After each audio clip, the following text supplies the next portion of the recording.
Good morning, afternoon, and evening, ladies and gentlemen, and welcome to another Bombers W. The Bombers go to 8-0, the Great 8, 8-0 on the season with a massive win over the Calgary Stampeders. So this video will be a little bit interesting as I actually was watching a lot of WWE SummerSlam, so it's kind of flip-flopping back and forth between the game and the pay-per-view for WWE, as I was just kind of hoping to watch it.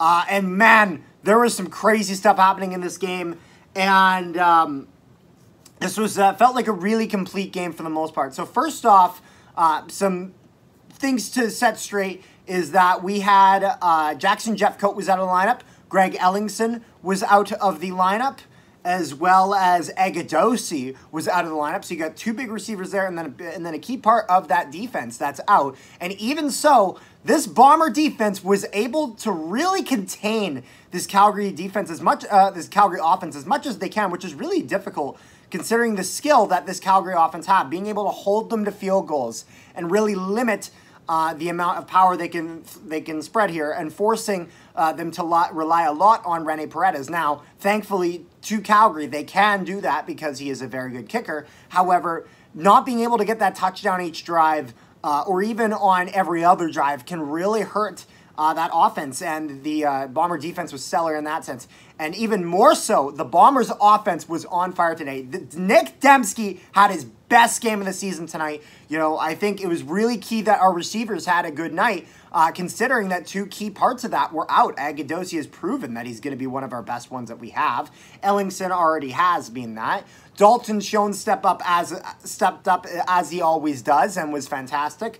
And then you have a guy like Nick Dembski, who is doing great, but even not necessarily always receiving. He would do great in blocks with Caleros. Caleros was excellent when scrambling today, really being able to make the most out of plays, even when he had a lot of pressure from that Calgary Stampeders defense.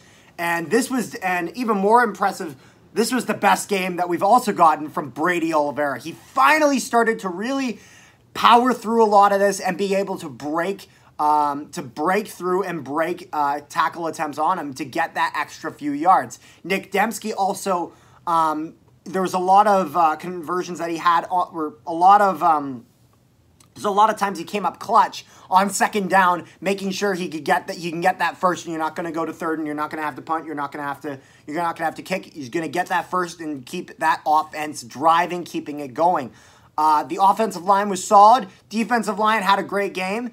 But yeah, I mean, this was a very good game, all things considered, from pretty both teams as well. I don't think the Calgary Stampeders played bad by any means. I mean, it was a close game.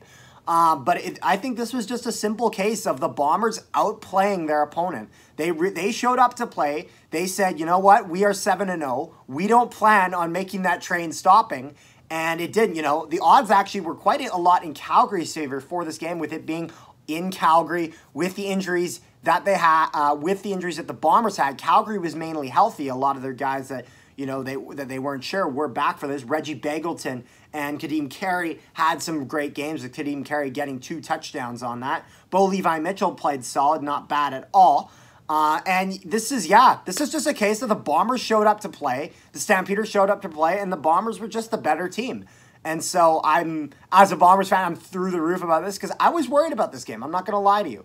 Not because I didn't think we could, but because I know what this Calgary team is capable of. And this is a really good team. And it's now official, I believe. The Bombers, just the Bombers, have more wins than the entire Eastern Division.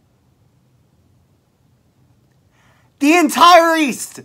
The Bombers. More wins, all of them combined. Which is just nuts. This is some of the most impressive Bomber football I've ever seen. And the Bombers seriously are showing that we want to three-peat. We want to do it once again. I am so excited for what we could see of this. I expect us, we got to go all the way. We can do it. We can absolutely doing it. And you know what? The thing that's interesting is that the Bombers are actually getting close to their longest winning streak of a season. So I searched up their record here. Their longest winning streak in a season. I'm not sure if this is necessarily undefeated, meaning that they might have lost a game and then had this winning streak. So I'm not sure if this is the longest undefeated streak. But in terms of longest winning streak, it's 12 games. The Bombers are 2/3 of the way there, and every time we may suspect that the train may slow down, it keeps going, and sometimes it even picks up speed. I'm just through the roof. So I want to know, all you other Bomber fans, how are you feeling about this? Like, this is it. We got to keep going. And you know what? Like I said, you know, Calgary fans, you got nothing to be ashamed of this game. You guys, you did what you could, you know. It just, it is what it is. And, you know, I think this is really, really, really huge, especially when we have these players coming back. You know, Jeff Coat is only going to make that defense better. Agadosi, Greg Ellingson, only going to make that offense and that receiving core better. Wolotarski had a great game as well. Kind of similar to Collaros, where Collaros, when he was under a lot of pressure, he was able to make these plays. And Wolotarski was kind of like that too this game, where he was able to make himself open when he could tell Collaros was having some issues. He was able to find a spot to give Collaros that option, and overall, he had a really solid game. And honestly, I couldn't be more pleased with it. Legio's playing fine. You know, our kicking, I was really concerned about it to begin with, and yeah, obviously I still have some concerns about it. You know, if you miss 2 converts or 3 converts, you know, obviously you're always going to have that in the back of your head to a certain extent. However, he's doing as well as he needs to. He's putting up the points when we need him to. Occasionally he'll miss a convert, is what it is. However, the Bombers team as a whole, I think, makes up for that. So let me know what you guys thought of this game. And yeah, I'll see you guys next time. Make sure you guys like, share, and subscribe. I'm fumbling over my words right now, so I'll probably just get going. Take care, guys. Bye-bye. Can they take the lead on this drive?